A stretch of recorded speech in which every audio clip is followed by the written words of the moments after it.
There was no one to stop her from listening to the vulgar things they said, to the questions posed about why Olivay still lived in the building. Seriously, why move? I heard it was a nice apartment. Now it's roomier. They laughed while telling each other it wasn't funny. They considered it hilarious when they said she probably wanted him dead. Didn't you ever get so mad at your wife that you wanted her dead? You look around the place, picturing what it would be like to have it all to yourself. Come on, you know you have. There were times when Olivay wished for a gun. A revolver. She liked the sound of revolver. A silver revolver she could tuck inside a cedar box lined with blue velvet on the mantelpiece.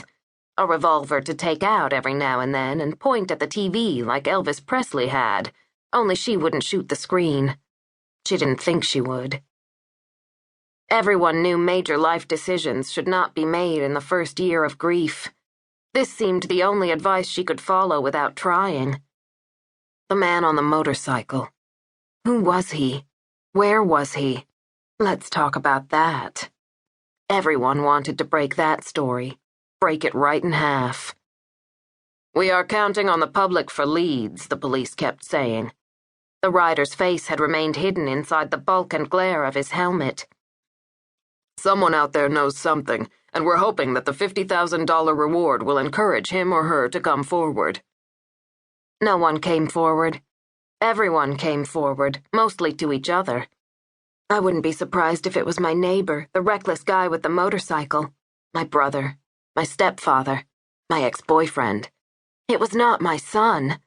Could it have been a woman? The hotline lit for days, slowed after weeks, until the calls trickled to several a month. The tire tracks matched nearly every bike in town. Who was he? Us Weekly posed the question in grocery store aisles. LA couple's tragic end. Who killed William Chilton? Maybe Motorcycle Man was one of the trolls making fun of Olivay's life on the internet. Maybe he was the sharp-tongued troll lashing out at the troll, or the woman leaving plastic flowers on the sidewalk, or the 20-year-old who processed her electric bill, or the man offering Sunday Mass behind a priestly robe. Maybe he was the doctor who prescribed her Xanax. Several weeks after his death, she was standing in line at Vaughn's buying cereal, milk, and bananas, when she overheard a woman in the line next to her say, "Don't look now, but it's that Olivay woman, that widow whose husband's head." What the hell do they want? She said into the dark that night, but it was Will she was asking. Will, she was sure, knew the answer. They have mundane lives, he whispered at the edge of her ear. They love it when something finally happens. But why? It makes them feel fortunate. Because they aren't me? Yes, or me. Why? She begged for someone to tell her that everything happened for a reason. Of course not, her mother would have said if she too hadn't passed years before. No. Look at me, Olivay. Look at my own life. There is no sense to be made in this world, no answer that is going to make it all right, so please stop taking everything so hard to heart. Like those long days in bed, waiting for twilight to settle around her, so weary she could not reach for the lamp. She often dreamed she was in the hospital again, everything playing out as it had in real life.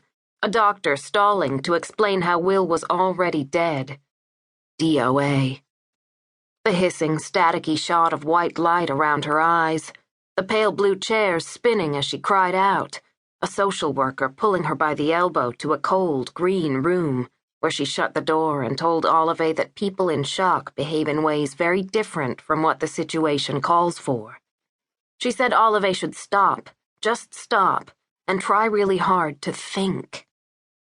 Olivay had demanded they sew Will's head back together. He's got to get to work, she said, and insisted they help him before he really was dead. She called them obscenities.